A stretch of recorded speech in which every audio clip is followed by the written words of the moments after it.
What's up, guys? Welcome to my channel. I'm super excited to be getting this started. In my first series, we're going to be talking about the fundamentals of resistance training, nutrition, and recovery. After that, we'll get into the more detailed versions of all of these episodes. But for now, I want to make sure you guys have the basics down and are able to train at your best. So, a little bit about me.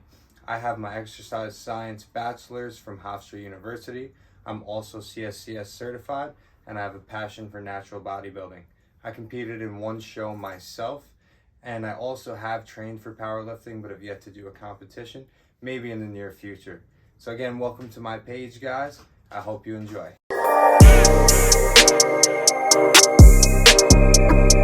Today we're going to cover how to train for hypertrophy.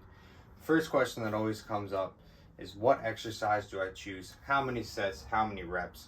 We're going to cover all of that today. First things first though, before you walk into the gym, make sure you have some kind of a plan. We don't want to do random exercises every day when we walk in the gym, wind up not hitting a muscle group or hitting a muscle group too much. So I broke it down up here into the compound movements for each main body part that we're going to be training. We have our chest, back, shoulders, quads, hamstrings, biceps, triceps. So for our chest, we want to have some kind of pressing variation. Whether that's a barbell bench press, dumbbell bench press, or a machine bench press. Here, I liked the bench press or the dumbbell bench press the best because we're going to hit other muscle groups around it, but our main focus there is going to be our chest and squeezing our pecs. Then we move down to our back. Back's a little bit different because the muscle is striated in 3 directions, so we're going to want to hit all 3 of those directions. In order to do that, we need to have a vertical pulling movement, so something like a pull-up, pull down, and also a horizontal movement, something like a barbell row, dumbbell row. Then we get into our shoulders. Most people training in the gym want to widen their shoulders, have that broader shoulder look. So I chose the overhead press for that main movement, just because we're going to get a lot more of that lateral head activation during that versus if we're doing some kind of front raise or something like that. And then we get into our quads. We want to be squatting and deadlifting. So deadlifting is going to be more hamstring based, but we want to have those 2 movements in every program. Squatting more quad dominant, deadlifting more hamstring dominant. Then getting into our arms, biceps, you're going to get a ton of bicep work from any kind of row you're doing. That doesn't mean we're not going to isolate them, but we'll get into that after. And for our triceps, I love to have dips in my program.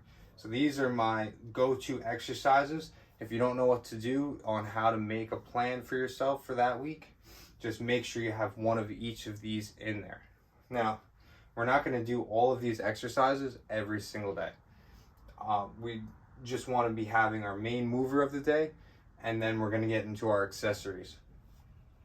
So for our accessories, I do recommend having a fly in there for a chest just to get a much better stretch than we do on our bench press.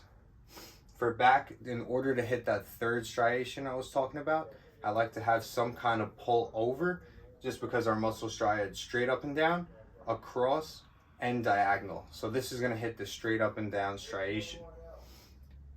Then for our shoulders, we have our lateral raise. Again, for us to widen our shoulders, that is where our side deltoid is going to be the most active. So focus on really squeezing this exercise. For our quads, I like the leg extension, and then for our hamstrings, I like the leg curl. These both have great stimulus to fatigue ratios. So what the stimulus to fatigue ratio is how much fatigue the exercise creates and versus how much stimulus. So for these, our body's not going to be too taxed, but we're going to get a great contraction in our quads and our hamstrings for a low cost of energy. So these are great for adding some muscle to our legs. Then for triceps, we also want to have some sort of extension to hit the longer head of the tricep, because all of our pressing movements are going to hit the shorter head. Now, I left calves and core off to the side. That's because I like to train these completely different than using the compound movements and accessory movements.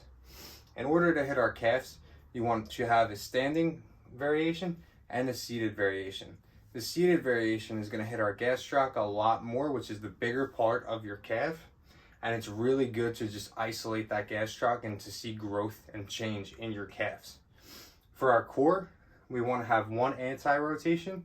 This is going to help us activate the TVA, and then we want to have one crunch and one reverse crunch just to make sure we're covering all aspects of our core.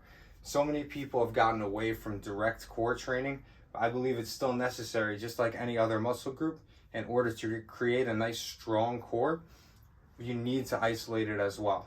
Yes, we're going to have core activation on our squats and deadlifts and our bench press and all of our compound movements, but it's not targeting our abs in order to bring out those muscle fibers and really stretch them to their limit.